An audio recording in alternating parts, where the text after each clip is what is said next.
business trip. Did the people move around?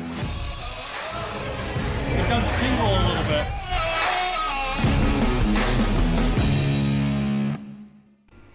All right, it's top 3 time.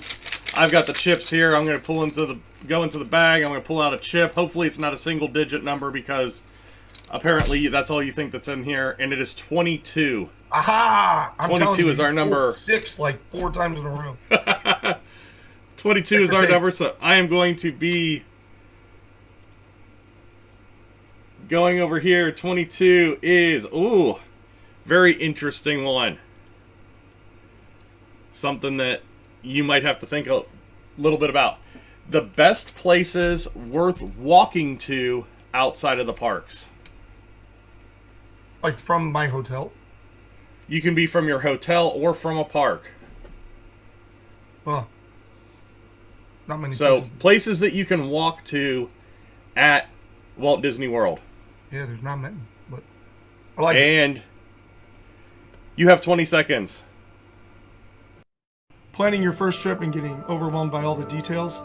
Planning your next trip and just want some new suggestions on things you haven't tried? Contact me at Princess and the Mouse Travel, and I'd love to work with you planning your next trip to the most magical place on earth. You can contact Princesses and the Mouse Disney Travel on Facebook at PATM Disney Travel.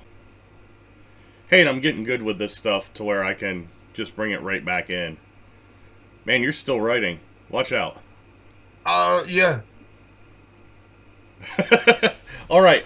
I think you went first last time, so I will go first this time. I'm going to go... I'm going to go pretty specific. I'm going to go on the boardwalk area, and I'm going to go to Trattoria Al Forno. Trattoria Al Forno is one of my favorite restaurants. It is on the boardwalk side between Epcot and Hollywood Studios, so you can actually walk to it from both parks. It is technically part of the boardwalk resort, but it can be. You can also walk to it from Swan and Dolphin. You can walk to it from Yacht and Beach Club, and you're a short Skyliner and walk from anything that's on the Skyliner as well. So great place to go if you're wanting a breakfast before you go into the parks, or if you're wanting a semi-nice dinner to get out of the parks and come back. So Italian fare, character breakfast. When the character breakfast comes back, it will have Flynn Rider and Rapunzel and Ariel and Prince Eric. So interesting place to meet Flynn Rider and Prince Eric. But really good meal. One of our favorite spots for breakfast, especially a value breakfast at a sit-down restaurant. Works out really well right now. So my number 3 is Trattoria Al Forno. Peter, where are you going? Well, in that case, I will piggyback because one of the 3 that I listed over here, especially if you are traveling without the littles, a fantastic place. It actually shares the exact same entrance to Trattoria Al Forno. If you go in and go to the left, you'll get into the Trattoria Al Forno restaurant. If you go in and go to the right, that is kind of like one of the side entrances to Abracadabra.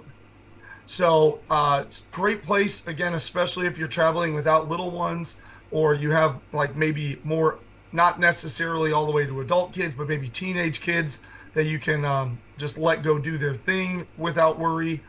Abracadabra is a fantastic place, opens up kind of around like 5 or 6 p.m., stays open until typically around like midnight, 11 p.m., somewhere in that range.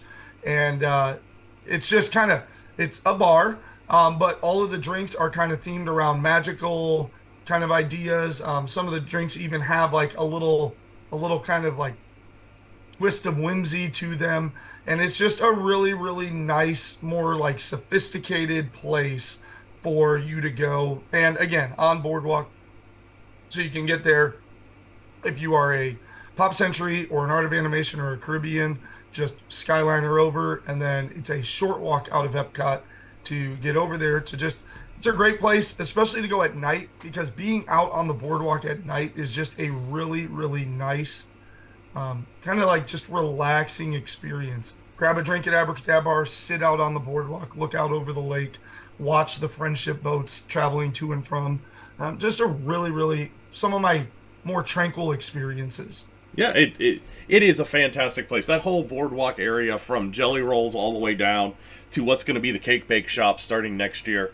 Really cool area to kind of get out of the parks and check some things out. Some different things, because you've got the Flying Fish there, you've got Trattoria, you've got Jelly Rolls, Abacadabar, you've got the bakery and deli, and then you're going to have Cake Bake Shop here real soon. So a lot of cool things over at the boardwalk.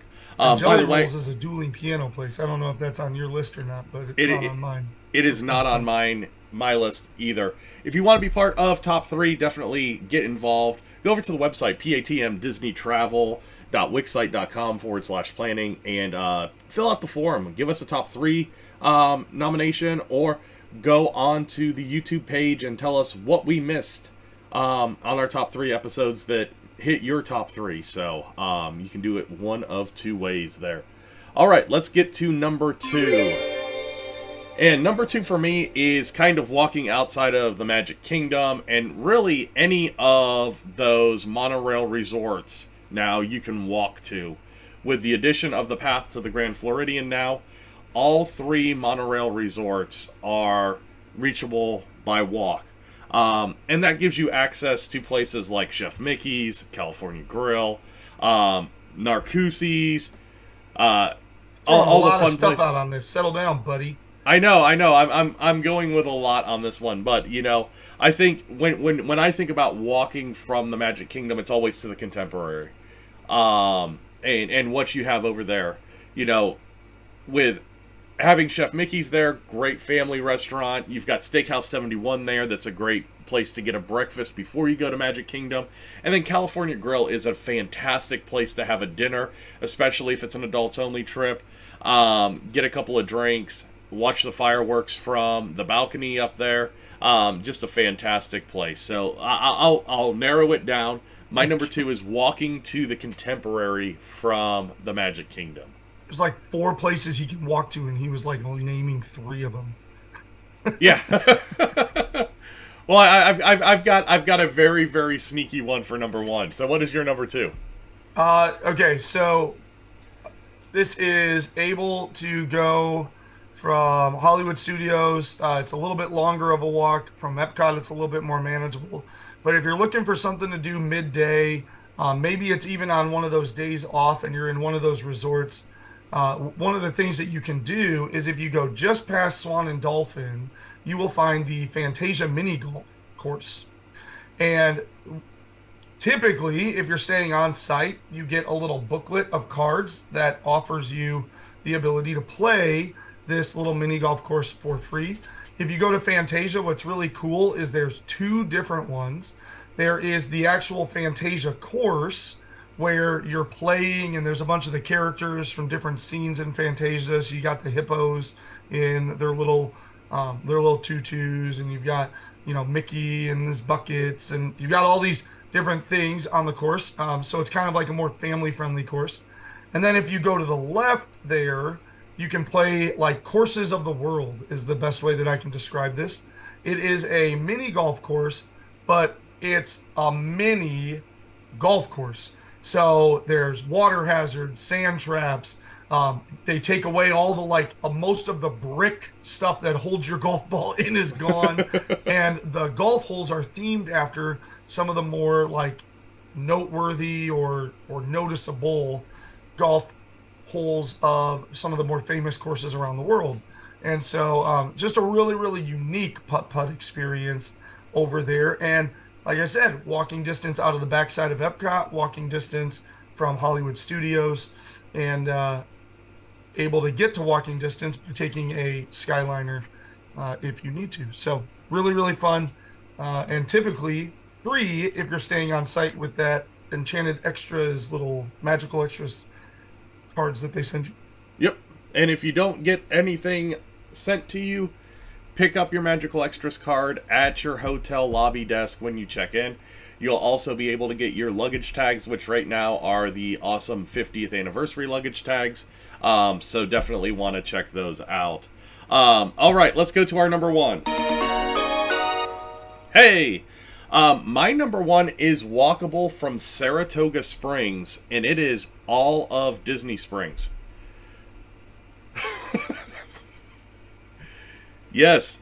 Mine's from Port Orleans Riverside, and it's Disney Springs. Well, you have to take a boat from you got to take a boat from Port Orleans.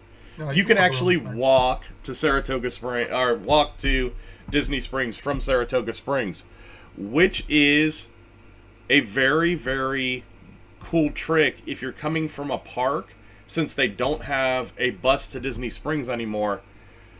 Taking a bus from the park to Saratoga Springs, getting off at the last stop in Saratoga Springs, and then you can walk walk around the little lake there to get to Disney Springs and come across out in the front around where Basin and World of Disney is.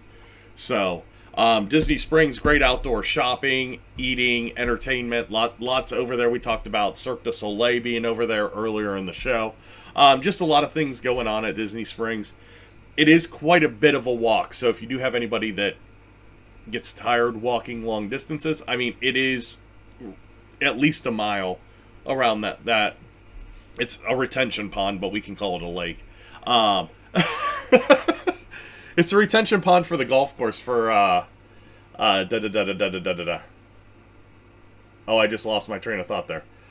The golf course. Oh, that's Magnolia over there. No, it's no, No, it's it's the Lake Buena Vista. Sorry.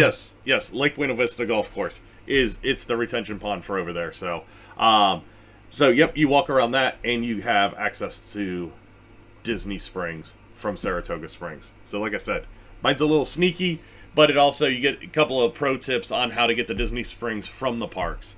Peter, what's your number one? So I'm kind of torn, but they're kind of like right in the same area. So Matt mentioned coming out of Magic Kingdom and turning left to go over to Contemporary. If you go to the right, there's a relatively new path that'll take you through Grand Floridian and ultimately over to Polynesian. Now, this would be it's a hefty hike to get over to Polynesian for sure. But again, I am going to go with the idea that I love going to Disney with my kids. I'm looking forward to when they get a little bit older, where I can kind of blend the family time to also sort of the adult time. And one of the most unique, amazing experiences that is out there at Disney World is going to Trader Sam's Grog Grotto. And so what you can do is, now you can take the monorail, but it's totally walkable, so it fits within the criteria of what Matt has restricted me with today. So I can walk out of Magic Kingdom and head to the right. And again, later towards the evening, if I'm on one of those more adult type trips, I can head over to Trader Sam's Grog Grotto. And it's just a really, really cool experience. Unique cocktails, really fun bar staff, a couple of quick bites and things like that. So it's a really, really cool experience over there at Trader Sam's. So that is my number one, is the fact that I can walk over to Trader Sam's. Just be prepared to sit around for an hour waiting for a table. Yes. So, Awesome. Great top three. Again, if you want to be part of top three and get your subject top three'd on our show, go over to the website, patmdisneytravel.wixsite.com/planning, and fill out the form that's in the top right hand corner on that page, and we will get you taken care of.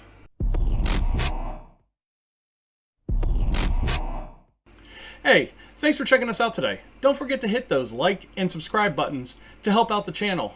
Also, if you're looking for some more Disney content, check this out. I think you're going to like it.